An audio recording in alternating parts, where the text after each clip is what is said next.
we go. All right, we are live, guys. This is the Difference Makers podcast. I'm your host, Justin Tamani.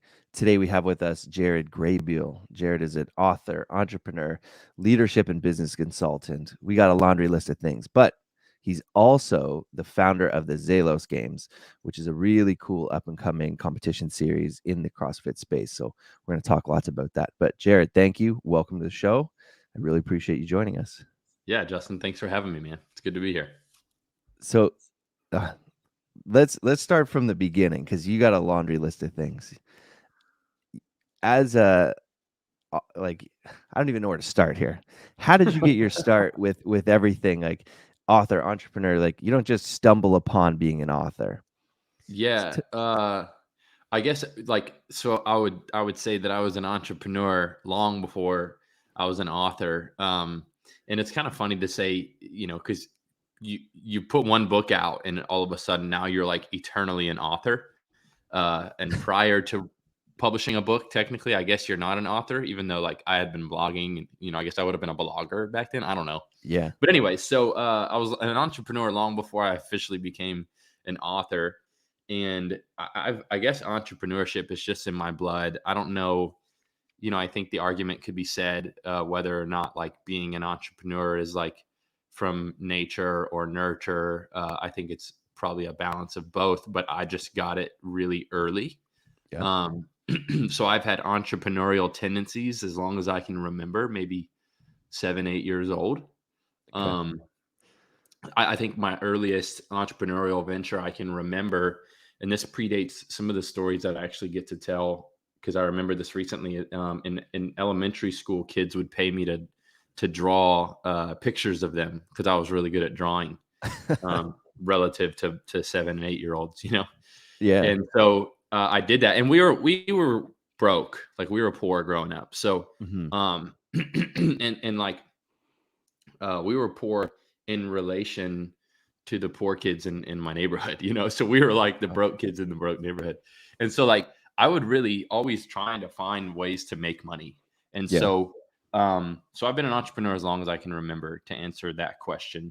And then I officially became an author January of this year of 2021. Okay. I published my book, which is crazy how you do it and you just like forget about it. But yeah. Wait, plug the book real quick.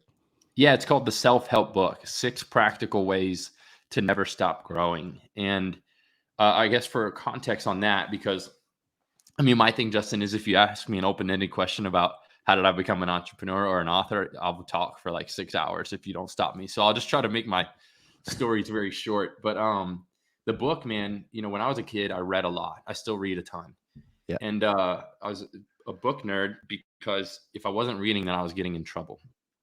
And so teachers always just kept putting books in my hand. And so I read a quote from Benjamin Franklin when I was a kid, and I'll butcher it a little bit now because I don't remember it verbatim, but basically said, if you want to be remembered, either do things worth writing about or write things worth reading. And so I'm not going to be the next Red Bull athlete that jumps out of a space capsule. So I'm not doing anything that people would probably write about for eternity. So I figured I should probably start writing myself. And that was a goal from when I was a kid of to publish a book. Unfortunately, I wasn't a great traditional writer. Like I did mediocre in English and literature throughout school. So it was kind of discouraging. Hmm. But then, Instagram came out, and I'm one of those long form posters on Instagram. Like I Yeah. don't really make many short captions, like short witty captions. Mine are like stories. Yeah. And some people like that. And so I began to enjoy writing those type of posts and started blogging a couple years ago. And then started working on a book called Taming the Lion, which I haven't finished. I haven't even picked it up in like 2 years. But I worked on that book for like a year and got really discouraged because it's really challenging to write a book, especially if you don't have any feedback. Like Yeah. nobody's reading it along the way to tell you whether or not it sucks. So you could get to the very end and have just this one long sucky book. And so I put it down for a little while, but I had written a blog called 6 Ways to Never Stop Growing. And because I'm real pragmatic. So a lot of the stuff I write is like 5 things and 7 Yeah. things. I like And that. so 6 Ways to Never Stop Growing. And it ended up being such a long blog, like way too long to post on my website. Um, was like 10,000 words or something.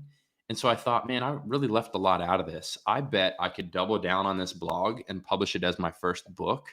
Mhm. And that's what I did. So I spent the next year taking the original blog and adding the stories and the context that I held out for the sake of making it short enough for a blog. And so I made it long enough for a book.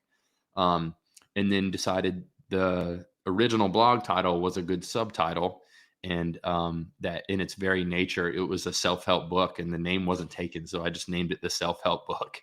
Uh, That so wasn't taken?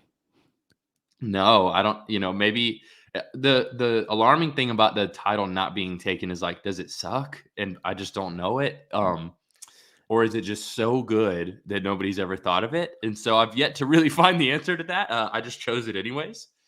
And so yeah, so I began working with a publishing agency. It's like a hybrid publishing agency called Scribe. They helped David Goggins publish Can't Hurt Me, Okay. and we published the book, I think January 19th of this year officially.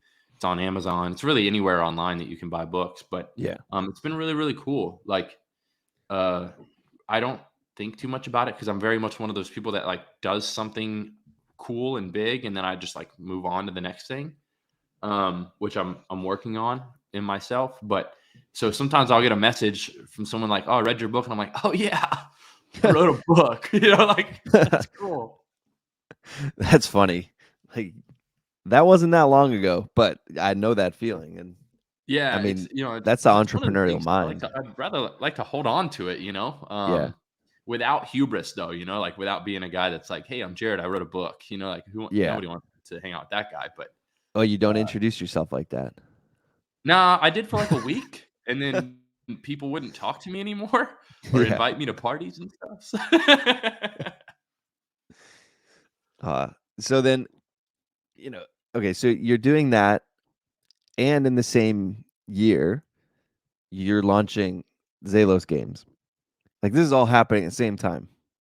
Yeah, I mean, to be honest, this year, uh, that may seem like a lot, but this year was a lot easier than last year, for example. Because last year I was actually finishing the book and going through the publishing process at the same time. I was going through an acquisition process of my company that I owned at the time, and Yeah. so COVID happened last year. So last year was actually really crazy. This year, like early January, published the book. Early March, sold my company.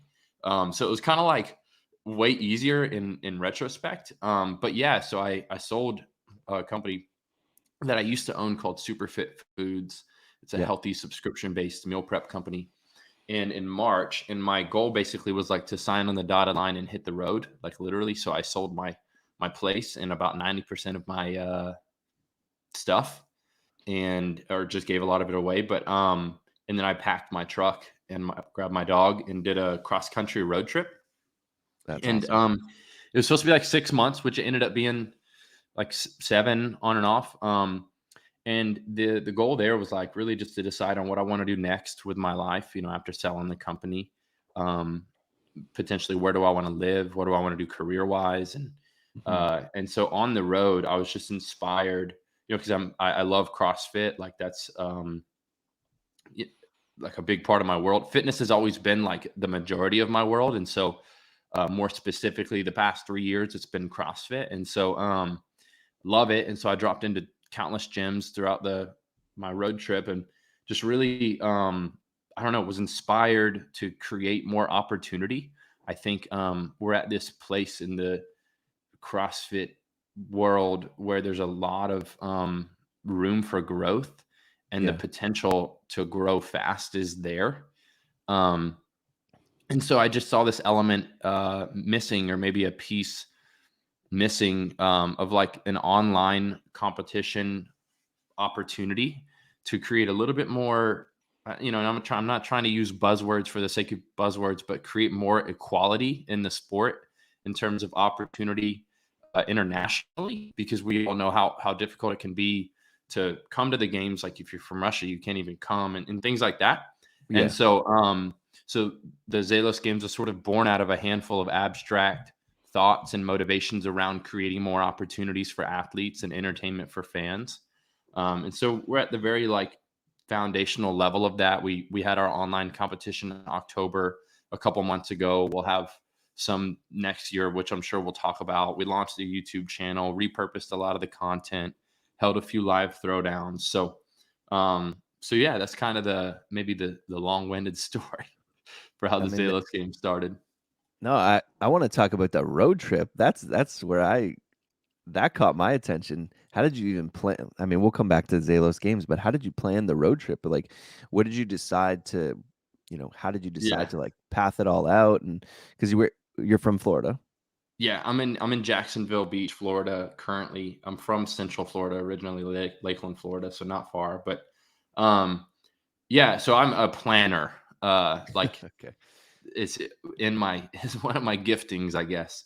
And Yeah. so I basically drew a map because I like to draw. So I drew a map of the country and then decided I would start at the bottom, right? So I went from Jax Beach to Miami Okay. and started basically from Miami and worked my way up. And I just drew a map based on like, and I had a couple alternatives and I had to decide on what to do, right? Do I go up the East Coast and cut across, or do I go down and around, or do I zigzag? So I drew this sort of zigzag plan of going from like Miami, zigzagging through Georgia, North Carolina, up to like Chicago, and then all the way back down to Texas, and then across to California. And in about a month into it, I did the open, the second and third week of the open at Training Think Tank in Alpharetta, Georgia. And I pretty much put the nail in the coffin on a labrum tear that I had been like avoiding slash nursing for probably years. Yeah. So like that dampened my original journey because I just like dealt with it for a couple weeks and kept traveling, made my way through Nashville, through Kentucky, and then decided like when I got close to like Chicago, I'm like, my shoulder's jacked up. I got to do something about this. Hmm. So then I drove back to Jacksonville and spent like 2 weeks with like meeting with doctors and stuff like that. Ended up getting stem cell. So I went back to Miami and got stem cell done. Okay. Um, and then instead of going up to Chicago, like instead of redoing the journey, I Hmm. basically went back to Georgia, back to Nashville, spent some time in Cookeville, and then cut like a cross. So I went through um, whatever you need to go through to get to Texas, hung out in Dallas for a little while, then went through Texas, like New Mexico, just a bunch of country Okay. um, to get to where did I go after that? Phoenix, Arizona, and then went through from Phoenix. I think I just cut straight to San Diego and hung out there for a little while. Trained at Invictus. Really great training environment there. I mean, the weather in San Diego alone is just great. Um, they've got this track that they run at, like some of the Invictus crew that like overlook. It's like on a cliff. It's unreal. Hmm. I don't like to run, but I loved running at this track. Yeah. Like you just see the ocean and the waves crashing against the cliffs. It's pretty poetic. But um, so went to San Diego, then I went through to Vegas, I think, Okay. after that. Spent some time in Vegas. That's where I met Justin, who ended up being, one of the catalysts to helping me build out the Zelos games. He helped me program a couple of the workouts. Justin Kotler at Underdogs Athletics. Okay. Yeah. And then went from Vegas like through Utah, which was really great. Loved driving through Utah and staying like I stayed in a barn in the middle of nowhere. That Like sounds read a awesome, actually. Yeah, it was really cool. Like woke up to chickens. There was these springs that you could like sit in the water, it was like hot Hmm. springs. Yeah. So sat there, read a book, like uh real uh gypsy type of stuff. And then made my way through Denver, Boulder, hung out in Boulder for a little while. Loved it up there in the mountains, and then eventually made my way to Madison, which is where I think we hung out for a sec without knowing it. Yeah. We hung out for a minute, sat beside each other, watched an event. Yeah. Didn't even know it. So So, that's the road trip. And then I made my way back down. I got a bunch of friends in Nashville, so I hung out in Nashville for a little while, went back to Cookeville, went to St. Louis, hung out with a couple friends at the first forum, and then made our way to Florida. And then I've been traveling still, but mainly flying around since then. But that was the Yeah. road trip, man. It was a journey. It, that sounds like a journey. That sounds fun. Like as you're telling me about it, I'm like, man, I should do something like that one day. And the cool thing, like, I mean, you hit a lot of the kind of the CrossFit hotbeds too. Some of the boxes that are notorious, in the CrossFit world or infamous in the CrossFit world. Yeah. Invictus and Underdogs, like their training team and training think tank, like you said, Cookville. That's where a lot of the motivation for the Zelos Games came from. Is like, when you look at successful professional CrossFitters, um, anyone at the, any of the top 10, especially top three, podium winners at the games each year, Mhm. they're doing pretty well. Yeah, Financially, they're pretty set as long as they're smart with their money, but they're making good money. yeah. Um, Everyone outside of that top 10, top 20 in the world range is making teacher money, you I know? was gonna say they're paying to participate. Yeah. Unless they've hit it big on social media somehow and have made Yeah, a really great brand for themselves. And the reason why I bring that up is because from visiting all these different gyms and seeing like truly how hard these athletes work, like even outside of the top three, top 10, like these, in the top 1,000, 2,000 in the world, like these are really, really talented, hardworking athletes that are training 3, 4, 5 hours a day, 6, 7, 8 hours a day. yeah. Um, and coming out with a net loss from the year by pursuing this hobby, hopefully to make it a career. And so I thought, not that I'm going to necessarily change the world of CrossFit and give everybody an opportunity, but that we could, by creating an online opportunity, we could move the needle a little bit and create more earning potential for athletes and entertainment for fans. And so that's the mission of the Zelos Games, and that was really why it was birthed, really from watching all these athletes how hard they work. And I'm like, if there was an online competition, would you do it? And most of them were like, yeah, I would love that. That would be a really great way to test myself against athletes across the world, but also to potentially make money. And I was like, cool, I'll do that and see if it works. And here we are. Yeah, because I mean, do you know how much money you guys were able to give away as a total prize purse for the 2021, I guess, season? Yeah. So we had our first, I guess you could say, season or first series of competitions in October of this year. It was a one Yeah. time thing. So we've had one series so far. It was 3 weeks, 4 workouts. Um, and we prized just over 70 grand in prize money, um, collective, and then a little over 10 grand in like raffle prizes to Yeah. other participants. It'll look a little different in the future, but around 80 grand in just overall reward. That's awesome. That's a lot of money going back to the athletes and being in the space. Yeah. Yeah. And like, that's the goal, is to catalyze positive change, whether it be to continue to grow the Zelos Games into some big successful online competition that culminates into an in-person event maybe, or if it just motivates these other vendors and brands to just up the ante. Like either is fine with me. Yeah, I mean, it's what do they say? Rising tide raises all ships, All right? ships rise with the tide. Yeah. There we go. So, I mean, if you're able to bring in that much and everybody else starts to recognize that and everybody else starts to get behind these online competitions showing that they worked, man, that's a good thing for the athletes everywhere, and that's a good thing for the sport. Yeah, and that's the hope. I think one of the biggest things is like there's so many online competitions. There's so many online, you know, events to take people's focus away. But like winner gets like $500 maybe, and like, you're giving away some serious money to the top earners. Yeah, and that's like, I wanted it to be something that um attracts some of the best in the world, so recognizable names through the Mhm. CrossFit Games, of course, but also people that you may not recognize because they don't get to go to the games because it might cost 20 grand or something crazy. Yeah, Um, so we had a really diverse international leaderboard, mixed with people like Carrie Pierce and Daniel Brandon, but also with Yuko. I don't know how to say her last name. Saka Yama.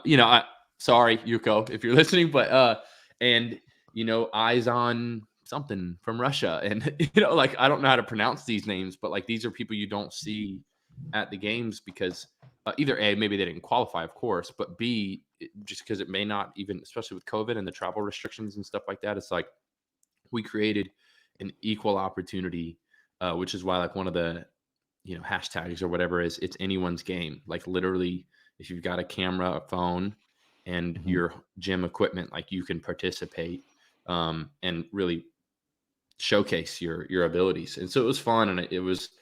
There are a lot of online competitions. I actually didn't know how many there were until I began to build this out. And so I'm like, it sucks because I don't really want them to go away. But if Yeah. they're only giving away $500 or, you know, a, some knee wraps or something for winning, then it's like clear while they're not working that well, you have to bring something to the table. Yeah. And how were you able to boost it up to in your first year be able to get that much prize money behind it and get that much enthusiasm behind the event? You had some big names promoting the event and participating in it. Well, a ton of branding experience just with my other businesses that I've owned and ran in the past. But um, I've helped like launch countless gyms in my experience and things like that. So I looked at launching this very similar. Like you've got Mhm. like a pre-grand opening, you've got a grand opening, you've got launch day, and we created a marketing web leading up to those things. Meaning like we've got influencers, ambassadors, athletes, we've got paid ads, we've got partnerships, we've got earned media, we've got paid media. So I just built out a business plan for the Zelos Games like it was any other business that I'm going to launch.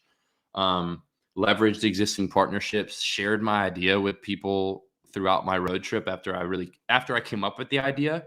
It was something I was sharing with people and saying, "Hey, Justin, what do you think of this idea? Like, is it suck or do you think it would work? If it would Yeah. work, could you get behind it?" And same thing with the athletes, like talking to athletes, like, "Hey, what do you think of this idea? Does it suck or does it work? If it Yeah. works, will you promote it?" And so just getting a lot of help along the way. But I think one of the most important things is I just ask for help. Like Yeah. I'm like, "Hey, do you like this idea? If not, why? If so, can you help me?" And so it's kind of just like rinse and repeat with everybody in the industry. And obviously, it goes without saying, you got to pay the piper, right? So a lot of paid media.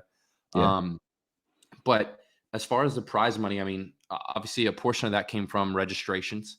It Mhm. was $20 per event, and there was technically 3 events to sign up, which we're going to do that a little differently in the future. But so a portion of the proceeds came from registrations. All of the raffles came from the sponsors, but the prize money was really, for the most part, an upfront investment to prove the model. Yeah. So just a risk like any other business. Nice. And I mean, like you ran this like a business, and I think a lot of the time it doesn't get run like a business, So we see like a one-off competition in the space, and it's like, okay, they just did it because they want to have something that goes out quick. But it seems like you're running this like a legitimate business, and like you said, like if you were to start a gym, here's how I would do it, Yeah. and you had that plan in place. So and that showed when it came down to it. It showed in the media, it showed in the branding, and it kind of caught me off guard, and it caught a bunch of people I knew off guard, and I was like, "Oh, this is like awesome to see." Yeah. And Like, like where'd this real thing come money is from? going out. Yeah.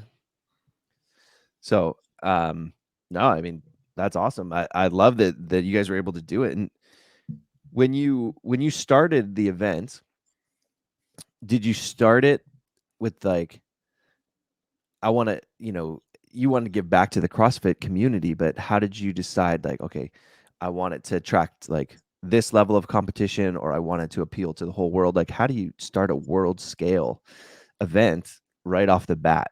Was that easy, or Yeah. was that? No, it wasn't easy. But conceptually, it wasn't super hard either.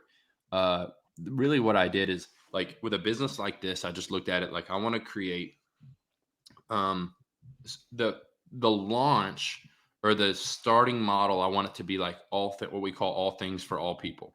So Mhm. it's like when you talk like business strategy, you're casting a wide net. Yeah. And the reason for that is because, to make an illustration or a metaphor, when you cast a really wide net, you get to see where the fish are biting. And so, like, again, to paint a picture, if the fish are biting over here, then you pull in the net and you just start fishing in that Yeah. area. You know what I mean? So we built the first series of the Zelos Games to be a high paying opportunity for elite level athletes, and then a fun opportunity to win prizes for whether you're scaled or intermediate level. And so we tried to bring in the Susie soccer moms and the John Does, and then we tried to bring in the the Carrie Pierces and the I don't know Dallin Peppers and the Yeah. really really really good strong fast ones. Um, That's and a good way to so describe that. The good, strong, fast ones. I like that. yeah. And so with that, obviously we got to learn a lot. It's expensive to cast a wide net when you're trying to reward Yeah. all people and invite all people. And if you're running ads for all people, it's not the traditional 1,000 fans rule in the world of entrepreneurship where you like dial in on your very specific niche and then you double down on that. Like we wanted to start broad and narrow it in. And so Yeah. what we did, what we did learn obviously is that this is a model built for elite level athletes. So moving forward, we're catering to the elites moving forward, and we're going to try to continue to build entertainment for everybody else. Mhm. And so that's kind of how we did it. By just, when you originally build a business plan for anything, you're looking at what are my target demographics. And for me, it was a really broad target demographic that we've narrowed down and continued to sort of change the business plan moving forward. So what does 2022 look like for Zelos Games, and what's what's your timeline look like, and like what's the approach for the next season? It was really helpful that CrossFit Games or CrossFit LLC, CrossFit HQ, whatever you want to call them, published the season next year far in advance, way earlier than they normally did or would. Yep. Because that helps me structure a series of online competitions around it. Yeah. Because we're probably never going to get to a place where we're stealing attention from the season. I don't want to get to a place. Again, my motivation is like to move the needle on creating a better reward system for these athletes across the world. Mhm. So with that being said, we looked at the upcoming CrossFit season, and it was sort of like, where do we fit in here? I know that I want to host multiple online competitions throughout the year, but what makes the most sense? And so what we decided is that, there's about 6 to 8 weeks, I think, in between quarterfinals and semifinals. There's about 8 weeks in between semifinals and the games. And then Yeah. after the games, of course, there's 4 or 5 months until the next open. So what we're planning on doing is one, I think May. I don't remember if it's early or late May, but it's Mhm. smack dab in between quarterfinals and semifinals. We're planning on doing one smack dab in between semis and the games, and then doing one in the off season, late September, Okay. early October, just like the original series was. Yeah. A couple big changes though. We haven't announced this, but top 1,000 in the open qualifies to compete and win money in the Zelos Games. Does that make sense? Yeah. So like they pre-qualify essentially just by Right. doing the open. Yep. And the way I look at that is like, 1,000 people seems like a lot, but if 500,000 people are doing the open, the top 1,000 in the world are pretty neck and neck. Yeah. 999 is probably not going to beat Tia in a workout, but from 999 to like 101, like those people are all relatively similar in fitness. Yeah. So pretty competitive, and so top 1,000 qualifies to win these pretty significant cash prizes.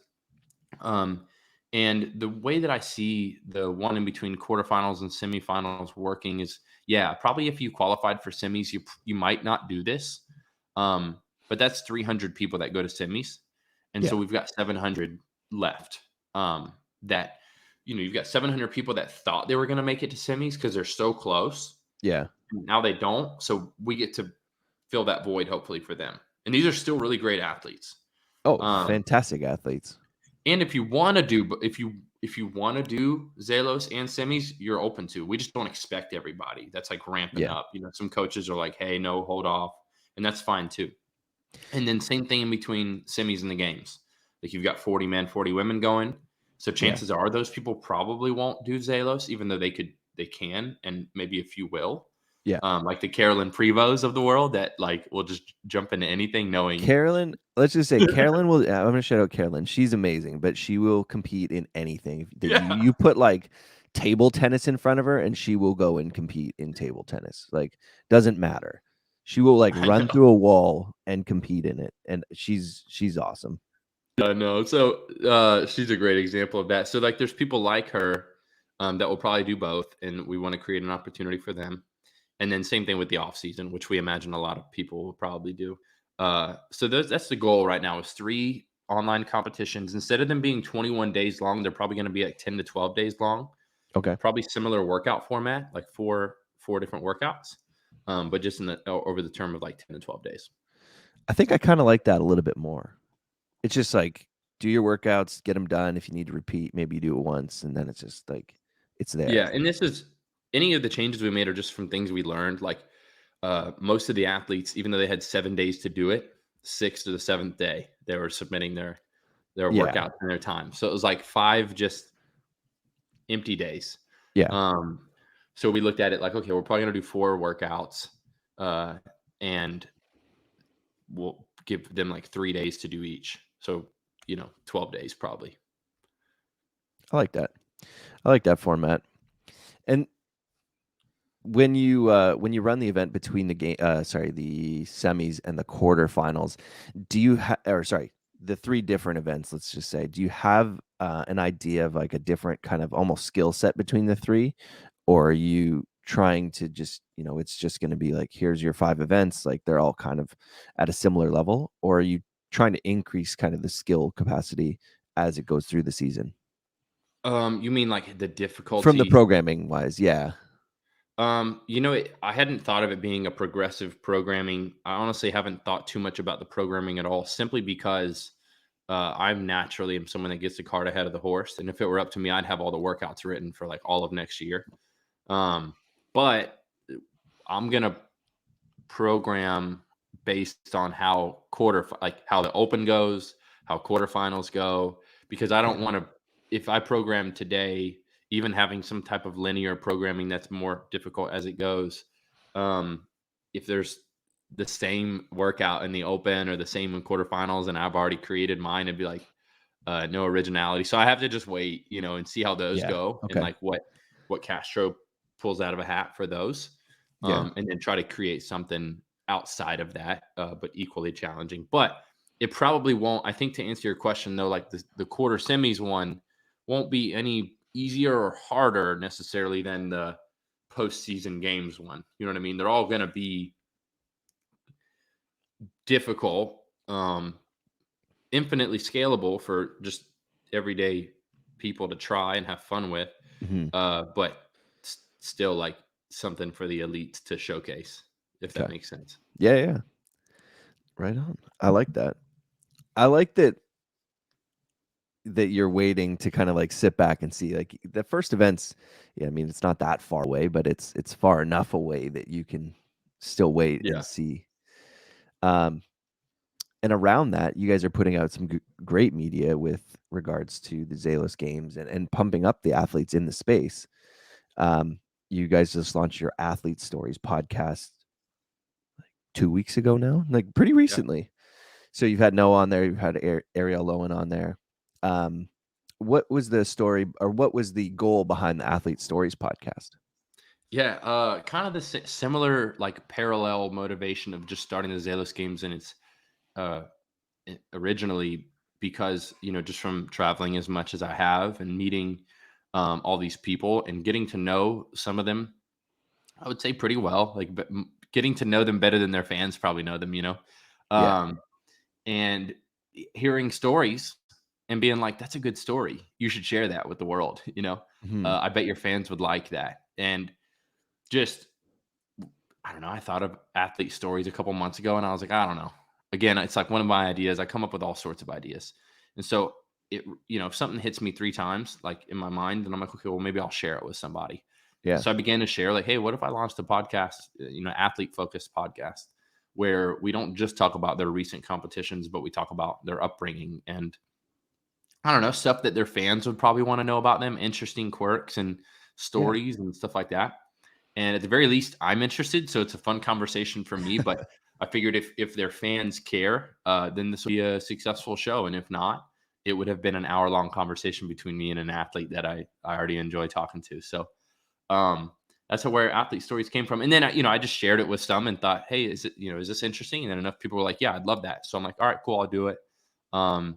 Again, I built a small plan. I didn't really need to build like a full suite business plan on this one, but just, what's the cost of me doing this, and Mhm. how often will I do it? And who do I want to have on, and who's going to help me produce it?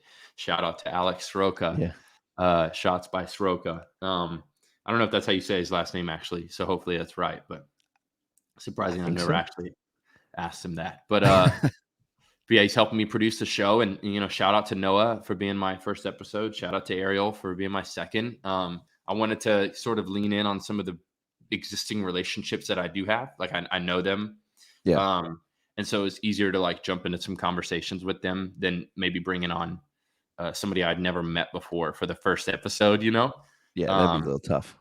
yeah, like for me, I had a podcast for years, the Business and Leadership Podcast. So I'm used to interviewing strangers, but I wanted it to be more of a fun hangout conversation, and so that's why I liked having Noah as the first one. Him and I would say, are friends. I've spent more time with him than probably any of the athletes that I'll bring on for the foreseeable future, I think. So it was easy to jump in with him. We've got the Dukic brothers tomorrow, which I'm really excited about. That I think would be a funny podcast. Yeah, or Jukic. I think it's Jukic, but Jukic. I yeah. So yeah, it was, and I battled with the idea, like, because I wanted them to have their own airtime. I'm Yeah, sure they're kind of tired of being grouped together, but I thought for a life story, it'd be fun to bring the brothers on. Like you'll get a completely different angle, I think. And I think this goes with any brothers, right? If you had yeah, if my brother was sitting here, you're gonna get way better stories. The fact that he's there to kind of corroborate or to be like, nah, that's not how that happened. yeah. So I'm excited about it. I've had fun with it. I love genuine conversations with people, and so Yeah, these are, for me, these are just that, like getting to dig into the minds and the lives of some of the highest performers physically that we know. So yeah. I think that's why I love podcasts so much. Like all I listen to is podcasts because you get that genuine. I mean, for the most part, it feels very genuine, depending on who you listen to. Like I sure, think Rogan is a goat for a reason. Rogan gets yeah, the most genuine conversation, outside the box thinking, but it's like 3 hour conversation. Like you can't just yeah, promote some one thing for 3 hours. yeah. You're going down like multiple rabbit holes. I mean, they're, in many cases, they're getting drunk or high, so they're just like they're Hitting hanging it. out. Yeah. And I enjoy that. I didn't want, I think Rogan has enough clout to do 3 hours, same as like Tim Ferriss and stuff. Oh yeah. And for me, I was like, well, I could do that, but one, I have, ADD or whatever, probably, I don't know for sure. So I have a hard time doing something for that long, anyways. But two, I was like, I want it to be worth these athletes' time. So I think Yeah. we capped ours at 90 minutes, but it's been about an hour and 15 each episode, and I think that's like a really good time to not touch on any specific topic, but to go through and, Yeah. without adding whiskey or weed, it's a long time to talk to somebody for 90 minutes. So, Yeah. Especially the athletes, like they're probably just itching to get back to training or get yeah, back to right. They're like like, normal life, right? yeah. Who so let's just kind of type hypotheticals. Any athlete you could get on your podcast, who would you want that to be? It doesn't have to be in the CrossFit space. Who, like any athlete? Oh, any athlete in the world? Yeah. That's easy. Tom Brady. Tom Brady. Okay. Yeah. I mean, That's yeah. Now we're million. talking about, Yeah. goats even more. Yeah, dude. I could literally nerd out on Tom Brady for the rest of this show. I think he's one of the greatest leaders in sport, if not the greatest leader in sport ever. So you don't last that long in sport without being a really high level leader. Yeah. So Especially in football. yeah, it's, I mean, like, to rally, because it's ever changing, right? Like these Yeah. teams change all the time, but the constant is Brady, and of course it was Belichick, but he's proved that Yeah. he's good enough without him, I think. Um, but dude, to get people to rally around you for 20 plus years and to win as many games, to complete as many passes, to make Pro Bowl receivers out of so many people. You know what I mean? Like Yeah. the guy is just really great at leadership because, in the NFL, you could argue that the worst team and the best team have equally talented players. College is different, right? Because people are still Yeah. going through puberty and growing and getting stronger. But NFL, man, once you get to the NFL, you're all the best in the world. Yeah. But there's just something to be said about his ability year in and year out to get people to protect him, to study, to do their homework, to show up early, to leave late. Yeah. I friggin' love Tom Brady. I think he's an incredible leader. I actually got into this conversation, but similarly with about LeBron James the other day, and Yeah, in a very similar fashion. Like basketball is a different sport. Basketball is a sport where LeBron James can just kind of pick up, grab the ball, and take over, especially in his prime. Football, Tom Brady's not rushing every touchdown. you can't control the outcome. You got to No. trust your people. Yeah. And I mean, basketball you can't either, but it's way more individual driven. Yeah. Yeah. I mean, you can't control everything in basketball, but you can say, Yeah. hey, screw you guys. If you're going to play hungover or if you're going to do whatever you want, if you're not going to pass the ball, like I'm going to take the ball, I'm going to drive down the court, and I'm going to Yeah. win this game for us. I mean, you saw Jordan do it multiple times. Yeah. Um, Football, like you said, Brady can't be like, screw you guys, I'm going to RG3 it and just Yeah. like run. No. He's just got to trust his people, and they got to play the plays every single time. And it's amazing that he's, as old as he is, he's been in the league as long as he has been, and he's not slowing down. At least not much. No, I wouldn't. If anything, he's getting faster. I mean, he's ran the ball more times like the past couple of years than he did in like 10 years. So he's playing a little bit more aggressively in some ways, I would say. But no, dude, like I said, I could talk about this guy forever because I just think leadership is hard, Yeah. and to be in the spotlight is hard. Like I have like one like micro portion of the spotlight that Brady has, right? And it's tough to like Yeah. not make mistakes year in and year out publicly. And so like for him to go this long without extreme drama or fallout or uh getting in trouble for not paying his taxes, right? Like there's so many things you can Oh, do it's when you're in the so many spotlight. things. Yeah. And he's managed the spotlight extremely well. And I just think it's something to be said about 20 plus years in the spotlight as the greatest of all time, and to still be doing it, and nobody is objecting that he's the GOAT. It makes me think of Rich Froning, if we're going to go back to the CrossFit conversation, because anybody that trains with that guy will tell you Yeah. that he's the best. And that's something to be said about his talent and work ethic. If everyone around you, like a bunch of other games athletes, are saying like, no, Rich is the best, then that's kind of the same thing. And I mean, that's like Rich kind of defined the sport in the way that people train and people go about their business now. He kind of created the model for it, I guess, in a little bit of a way. Yeah, like 3 a days, and like Yeah. eat, train, forget to eat, train some more, then maybe Yeah. eat after that. I mean, I've never had the pleasure of being in that environment with Rich, but it's, from afar, like everything that they've done with the Mayhem Company, the gym, the company, the program, like there's so many streams, and they're giving a lot of opportunities for their athletes to grow as athletes and in the space and make a living in the space. And that's, you got to just commend them for that. Like to be able to make a living in this, it's still a very young sport, Yeah. and not have to worry. It's amazing. And, I commend you for that too, is like you're giving more opportunities for people to be able to grow this sport. So, hey, what you guys have done and what you guys are going to be continuing to do, I'm excited for. Thanks, man. Yeah, it's been a lot of fun for me. I think whenever I sold my last company, I promised myself whatever I do next will be fun.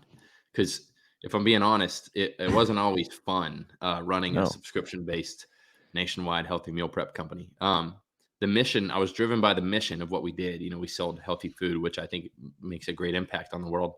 But it wasn't always fun being in food production. So I was like, the next thing I do, I want it to be fun. And where do I have the most fun? In the gym. And Yeah. so the majority of what I do is going to be, well, hopefully, God willing, circled around or centralized around the CrossFit industry because I have so much fun in it. Awesome. Awesome. Well, thank you for joining us, Jared. Before we go here, where can everybody find you? I'm probably most active on Instagram. My Instagram handle is at Jared Graybeal. I think it's on the screen right now. That's the best place to find me. I mean, my email and stuff is on there if you want to reach out for business purposes, but Instagram for sure. All right. And then you got the Zelos Games at Zelos Games. Yeah, at Zelos Games, zelosgames.com.